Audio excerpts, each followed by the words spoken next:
Before, the pie was quite small, meaning that if you were not born in the right family, it was quite difficult for you to achieve success. Fortunately for us, right now we live in the world where there's so much productivity, the pie is so large, and all we want is one slice of that pie, right? So, how do we do that? Well, let's get back to basics. So, at the beginning of our civilization, people were hunter gatherers. So they would produce something, they would consume it. Then, as civilization developed, people started producing crops, and they realized that if one farmer produced rice and the other one produced barley, it was quite wise for them to swap so that both of them would have rice and barley. Makes sense, right? Moving on from that, they start creating um, things that would be representation of your productivity. So at one period of time, that could be shells. Then they started to use gold and silver for their unique properties because they're tangible, they're non-corrosive, they can last for many, many years, even thousands of years in theory. So that was that. Then in the 13th century, the Chinese came up with what they called flying money. So they had paper which would represent gold, which would represent your productivity. And the reason they sort of came up with it because at the time there were a lot of ambushes, thieves, those were dangerous times. And if people wanted to travel long distance, it was wise for them to go to this, I suppose, bank, give their gold to them, get a piece of paper, and then they could travel with that, give them the paper, get their gold back. And then in the 13th century, Marco Polo brought that back to Europe. So that's how the concept of money started. So that's all good. But what has that to do with our current topic?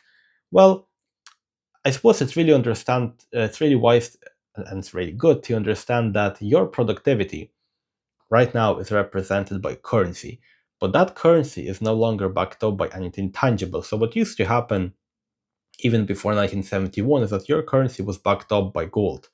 And that meant that in theory you could go to the bank and get some gold back, in theory. And after 1971, Nixon removed the dollar from the gold standard. And from then, the currency, the dollar, was not backed by anything tangible.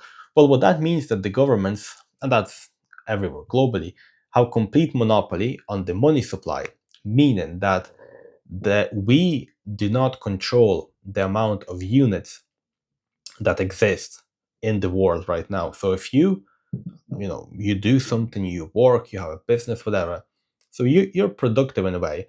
Well, your productivity is represented in that currency. Well, if the governments decide to print or increase the M2 money supply by 20% next year, that would mean that you would lose 20% of your productivity like that. It's not under your control. Well, in that case, what do the wealthy do? Well, the wealthy do exactly what you should do, is convert your productivity into tangible things. But are you supposed to have still a certain amount of cash? Well, of course, but that cash is for emergency, that cash is for things like that, but it's also for opportunities in the market. So if you get a recession, it's wise to have a certain amount of cash on the side so you can then invest, scoop all the bargains, and increase your wealth even further. But for most of the time, what you should do is that you should convert your productivity into things that cannot be printed, because when governments print, then your asset, which is physical, increases in value because your asset does not change, it does not get any better, but because the currency there's now so much of that currency, the value of it goes up. And that's one of the reasons why the wealthy get wealthier. Of course, the other reason is because sort of the money flow, the way the whole cycle works is that even if you take money from the wealthy and give it to, let's say, an average people, what will they do with that money? They will still buy goods and services, but who owns the means of production? Well, it's the same people who we call wealthy. So they will always get their money back because people will still buy their goods from their factories, from they will buy their services. So the money will always go to those who produce. So that's second important concept. So money always goes to those who produce. You cannot store in currency for the reasons that we talked about. And then, what else did I want to talk about? Also, this concept of value. So if you want to get the bigger slice of that pie, as we have already discussed, you need to be productive in a way. But if you're working at a normal job, you have a cap on the amount of productivity you can have, because at your job we all have a salary. So your salary caps your productivity, because, and you also get salary because you have your role, and your role has a limit of what you can do, therefore you have a cap. If you want to remove that cap, you need to either invest, or you need to have a business, or you need to be self-employed, or you can climb the ladder, of course, and constantly break the ceiling. Personally, I'm not that person. I hate corporate environment. Yeah, let's just leave it at that. So that's why I had to go this route of business, investing, trading, etc. Basically, independent way of making money. You can absolutely go that way as well, but still understand that you either need to break the ceiling every single time, or you will never make more than what you're currently making, because your salary increases will usually be proportional to inflation, if even. Usually it's not even proportional to inflation. So it's an illusion of pay rise that you get, 6%, 7% a year. In the recent times, inflation was at around that level. So you are probably getting poorer with everything. And because the way they count inflation as well, that's another discussion. So if you're able to produce value, and if you're able to convert your currency into something tangible, that's a big step towards building wealth. And from that, if you focus on what you enjoy doing, the main difference between a wealthy person and an average person is what? Knowledge and action. Nothing else, right? Well, knowledge is quite easy to acquire. You can acquire knowledge by going online.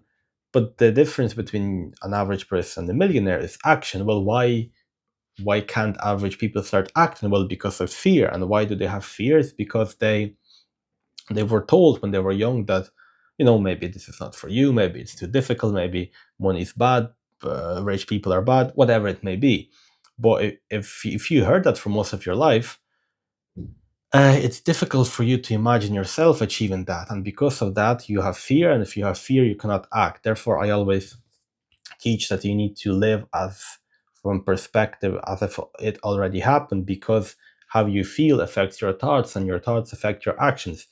And the example I always use, if you have a fight with your wife, well, let's say you are about to go out somewhere else. If you have that fight with her, and of course I mean verbal fight, then maybe you're not in the mood to go out anymore. But why? Because you feel differently, and how you feel differently affects your thoughts. Now you think, okay, I don't want to go anymore, etc. And then how your thoughts control your actions. You will not go. Uh, Same way works with action in relation to business.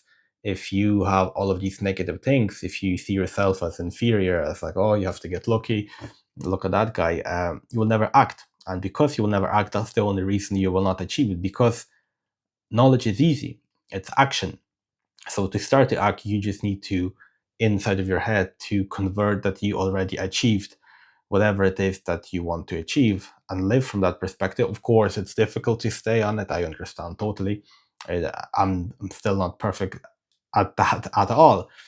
Uh, but if you do it for a long time, you get very, very good at it. And at least, even if you do get bad days, you will still be able to go through them, still act, and at least convince yourself that, okay, I will make it happen, and you will get. Okay, so the other thing I want to talk about is the 4 wealth building paths. So you could build wealth through investing, trading, speculating, business, usually.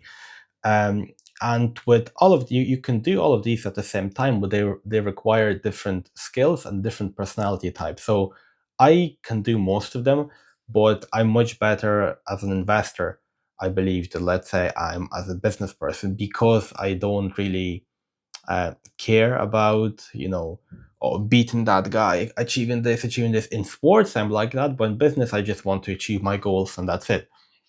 And as I have said again, and I'll say it again, I hate corporate environment. Um, at So that's one way of doing it. With business, it's mostly about creating value around something that you're passionate about, action, and solving all these problems. And if you can do that, you will, you will achieve whatever it is that you want to achieve because you will naturally act.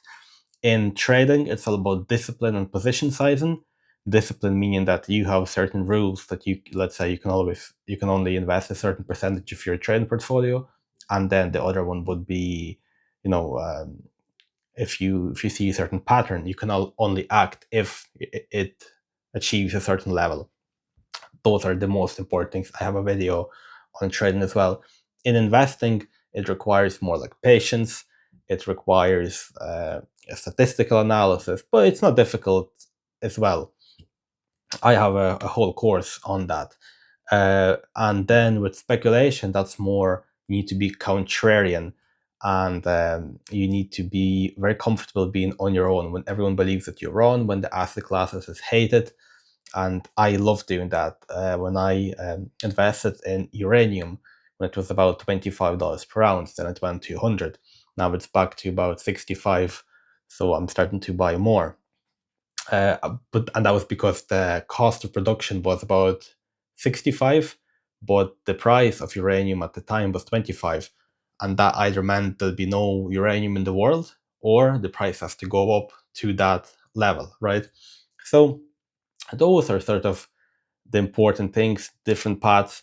I guys have a completely free how to get started blueprint. If you are interested, please download. I put a lot of energy into creating that file, and you could ask me any questions in the comments as well. Thank you very much for watching. I'll see you soon.